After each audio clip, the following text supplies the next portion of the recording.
పల్లె పల్లెన సువార్త పనులే జరగాలి, పట్టణాలలో ప్రభు సభలే చెయ్యాలి. పల్లె పల్లెన సువార్త పనులే జరగాలి, పట్టణాలలో ప్రభు సభలే చెయ్యాలి.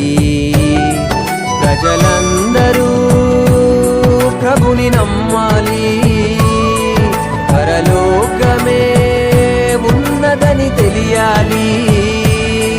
మరణించిన మనిషికి బ్రతుకు ఉందని మహనీయులకు తెలియాలి.